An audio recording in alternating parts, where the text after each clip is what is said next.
Mr. Gerald Anderson, tila baga, pinipressure si Miss Julia Barreto dahil dito. But before Wala rin natin yung move up. Sila Julia Barreto at Gerald Anderson pa rin. As in, hindi totoo na hiwalay na sila. At tama rin na hindi porket hindi nag-post together ay dapat ng pagdudahan. Katunayan, si Gerald Anderson pa mismo ang naghatid kay Julia Barreto sa airport patungong Dubai. At ayon kay Je, gusto na rin daw niya mag-settle down. Dahil gusto na lang niya buo ng pamilya at magkaroon ng anak dahil pangarap ng kanyang daddy na mag-aapo na sa kanya. So, tama na ang intrigahan ha? Hindi at na sila Julia at Gerald sa relasyon. Ang tanong ngayon, ready na bang magka-baby si Julia? O sasamantahin mo na niya ang kalakasan ng kanyang karir? Abangan!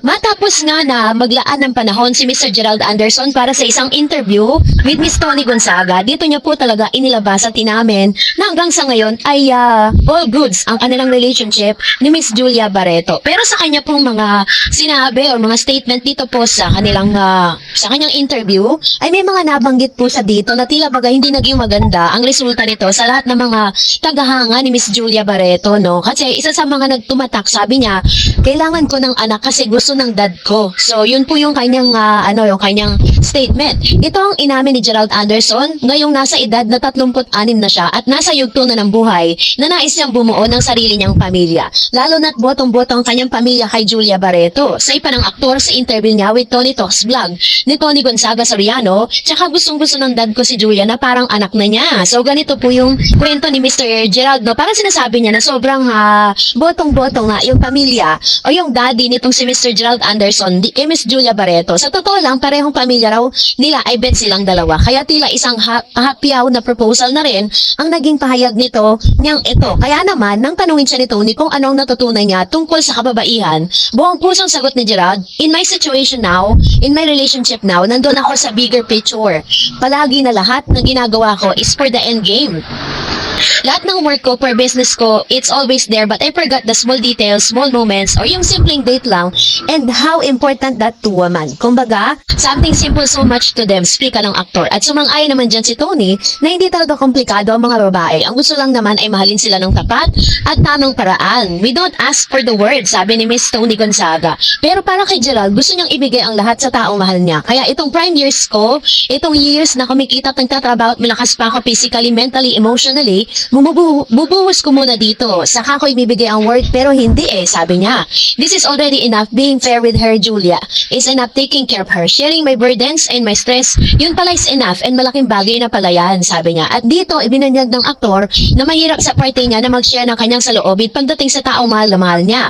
It's hard but I learned to let down my walls more. Seryosong sabi ng aktor. Sabi naman ni Tony, nakakasabi lang daw ito ng isang naging guest niya na si Papa Jack na isang DJ sa radio na nagbibigay payo sa usaping love life. Kakasabi lang ni Papa Jackson yan. Kapag nagbabana ka ng walls, ang lalaki sa'yo, mahal ka niya talaga. Diin ni Tony. So, mang-ayon naman si Gerald at hindi nga raw pwedeng basta mag-share lalo na sa showbiz na ayon kay Tony, it can be used against you. So, ito isa sa mga biggest reason kung bakit po napaghinalaan na sila po ay hiwalay na dahil natuto po sila dun po sa kanilang mga experience na hindi dapat mag-overshare sa social media.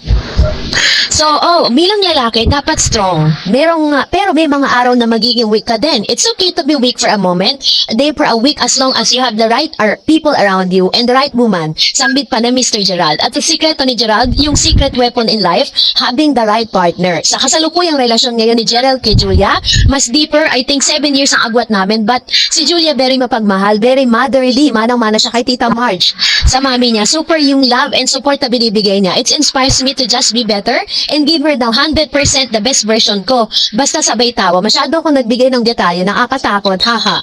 As speaking of relationship, hindi pinalampas si Gerald ang mga isyong lumalabas sa social media na naghiwalay na umano sila ni Julia ng paglilinaw ng aktor where okay, kanina lang hinatid po siya sa airport, punta sila ng Dubai. Medyo napaaga ako sa call time. No, hindi kami naghiwalay. Nakakalungkot na yung mga basehan, no?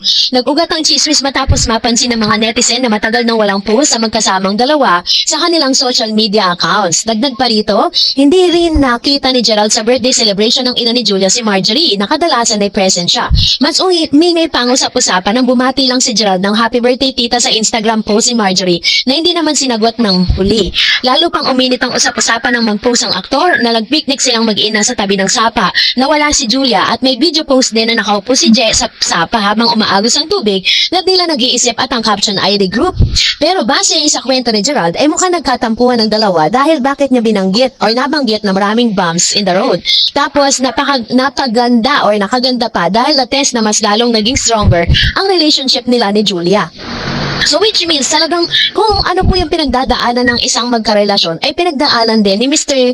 Gerald Anderson and Miss Julia Barreto. 5 years, maraming bumps sa kanilang relationship.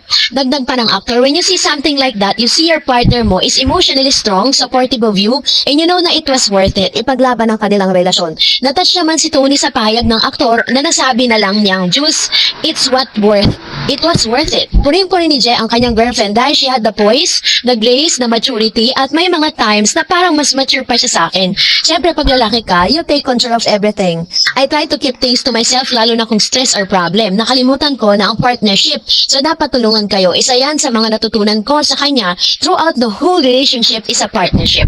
So, mang-ayon naman si Tony na ang lalaki raw talaga hindi open sa kanilang mga pinagdadaanan sa buhay, lalo na sa usaping pag-ibig. Technically, halos nasusubaybay ni Tony ang karera ni Gerald dahil parte pa siya noon ng unang season ng Pinoy Big Brother Teen Edition noong 2006 at si Kim Chu ang big winner. Habang hinirang sa ikatlong pwestong aktor, naging girlfriend ni Gerald si Kim na ipinagpalit sa kaibigan ng si actress na si Mahal Salvador at pagkalipas ng 2 taon ay si Bea Alonzo na ang kasunod at naghiwalay noong 2019 na sinundan naman ni Julia hanggang ngayon. Sa 3 beses sa Broken Hearted, si Gerald ay wala siyang maraming kwento kung bakit siya nakipaghiwalay kina Kim, Maha at Bea. Ma-unlike sa mga nabanggit na mga chinikas sila kung bakit sila naghiwalay sa aktor. Mahirap din kasi sa akin sitwasyon na ganon. It's also hard na hindi ka masyadong mag-express ng feelings mo. Mga kaibigan ko na malapit sa akin na alam nilang lahat ang nararamdaman ko bukod sa pamilya ko. Ako kasi don't really believe na I have to say everything sa media kasi you're opening up so many doors to negativity and other people na may masasabi lang kumbaga mema lang.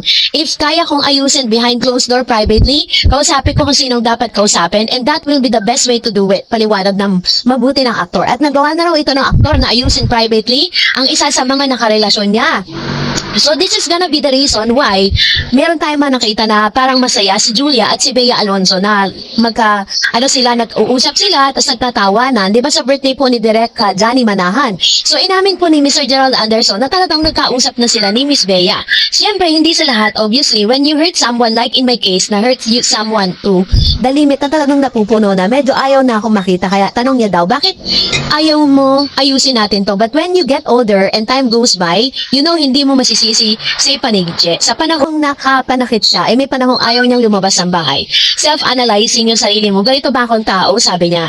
Yes, label, and once ma-label ka, hindi na maalis yun, especially sa industriya natin, everything on social media.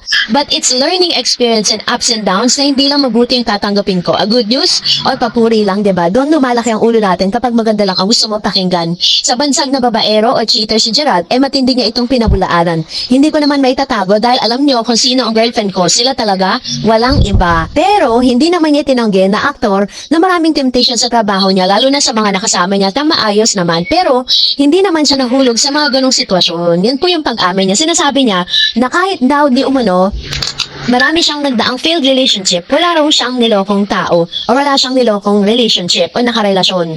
So, yun po yung kanyang pag-amin. Pero this time, sobrang pressure na, no? Napipressure na itong si Mr. Gerald Anderson dahil parang maging yung daddy niya, pinipressure na siya na gusto namang magkaroon ng apo with Julia Barreto. Pero ang tanong, handa na kaya si Julia para dito? So, yun po ang tanong. So, that's it for today. For more videos and updates, please don't forget to like and subscribe. And please don't forget to follow my Facebook page, Dar Eds TV. God bless everyone!